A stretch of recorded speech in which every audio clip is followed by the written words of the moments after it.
የፕሬዝዳንት ዶናልድ ትራምፕ አስተዳደር የፋኖ አባል ነው ያለውን ኢትዮጵያዊውን ስደተኛ ሰለሞን ቦጋለን ወደ ሀገሩ ማባረሩን ገለጸ። መስሪያ ቤቱ በሶስተኛ ደረጃ አሸባሪ ምድብ ውስጥ ይገኛል በማለት በገለጸው የፋኖ ታጣቂ ቡድን አባል ስለመሆኑ ሰለሞን በግል የፌስቡክ ገጹ ላይ መጻፉን አረጋግጫለሁ ያለ ሲሆን ግለሰቡ የትግራይ ተወላጆች የጥቃት ኢላማ እንዲሆኑ ጥሪ እያደረገ ነበር በማለትም ከሷል። መስሪያ ቤቱ ግለሰቡን የሰብአዊ መብት ጥሰት ፈጻሚ እና የዘር ማጥፋት ወንጀል ተጽዕኖ ፈጣሪ በማለት የፈረጀው ሲሆን ከአሜሪካ ከመባረሩ በፊት የስደተኛ በመሆን የሚገኙ ጥቅሞችን እንዲያጣ መደረጉን ጠቅሷል።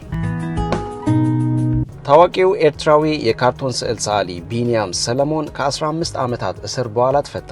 ቢኒያም ከታሰረ ወዲህ ቤተሰብ ጎብኝቶት አያውቅም። ቢኒያም በ1990ዎቹ በሀገሪቱ ጋዜጦች ላይ ፖለቲካዊና ማህበራዊ ጉዳዮች ዙሪያ የሽሙጥ ካርቶን ስዕሎችን በማሳተም ይታወቅ ነበር። የኤርትራ መንግስት ያለ ፍርድ ታስሮ የኖረውን ቢኒያምን በአሁኑ ወቅት በምን ምክንያት እንደፈታው አልተገለጸም። የኤርትራ መንግስት ከቅርብ ጊዜ ወዲህ በርካታ በሃይማኖታቸውና የፖለቲካ አመለካከታቸው ሳቢያ ያለ ፍርድ ለበርካታ ዓመታት ያሰራቸውን እስረኞች በመፍታት ላይ ነው። በደቡብ ኢትዮጵያ ክልላዊ መንግስት በወቅታዊው ከባድ ዝናብ ምክንያት በተከሰተ አስከፊ የመሬት መንሸራተትና ድንገተኛ የጎርፍ አደጋ የሟቾች ቁጥር 107 መድረሱን የአካባቢው ባለስልጣናት አስታወቁ። የነፍስ አድን ስራው ወደ አስክሬን ፍለጋ እየተቀየረ ባለበት በዚህ ወቅት የሰብአዊ ቀውሱ እንዳይባባስ ስጋቶች እየተገለጹ ይገኛሉ። አደጋው መጋቢት 1 ቀን ማለዳ ላይ በጋሞ ዞን በሚገኙ ጋቾ፣ ባባ፣ ቦንኬ፣ ካምባ ዙሪያና ምዕራብ አባያ ወረዳዎች ውስጥ በሚገኙ በርካታ ቀበሌዎች ላይ የተከሰተ ሲሆን በዚህም መኖሪያ ቤቶች፣ የእርሻ መሬቶችና መሰረተ ልማቶች ወድመዋል።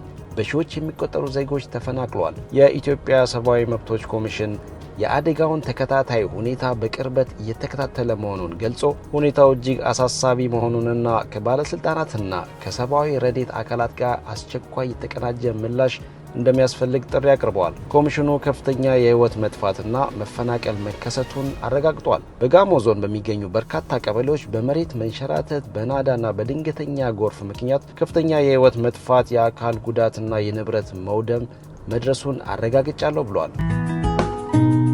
በኢራቅ በደረሰው የአሜሪካ ወታደራዊ አውሮፕላን አደጋ 6ቱም የበረራ አባላት ህይወታቸው ማለፉ ተረጋገጠ። በምዕራብ ኢራቅ በደረሰ የአሜሪካ ወታደራዊ አውሮፕላን አደጋ ውስጥ የነበሩ 6ቱም የበረራ አባላት ህይወታቸው ማለፉን የአሜሪካ ጦር አረጋገጠ።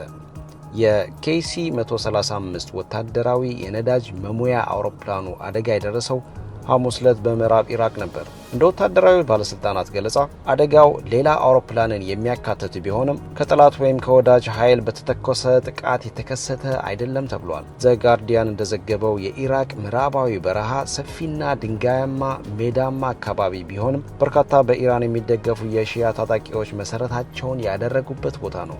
አካባቢው በተደጋጋሚ የእስራኤልና የአሜሪካ አየር ጥቃቶች ሲፈጸሙበት የቆየ ስፍራ መሆኑን ተገልጿል። ይህ አደጋ አሜሪካና እስራኤል በኢራን ላይ ጥቃት መሰንዘር ከጀመሩበት ከየካቲት 21 2018 ወይም እንደ አውሮፓውያን አቆጣጠር ፌብሩዋሪ 28 ወዲህ አሜሪካ ያጣችው አራተኛው አውሮፕላን ነው። በመጋቢት ወር መጀመሪያ ላይ 3 የአሜሪካ አየር ኃይል ተዋጊ ጄቶች በኩዌት የአየር መከላከያ ኃይል በስህተት ተመተው መውደቃቸው የሚታወስ ሲሆን በእነዚህ አደጋዎች ውስጥ የነበሩ የበረራ አባላት በሙሉ በሰላም ማምለጣቸው ተዘግቧል።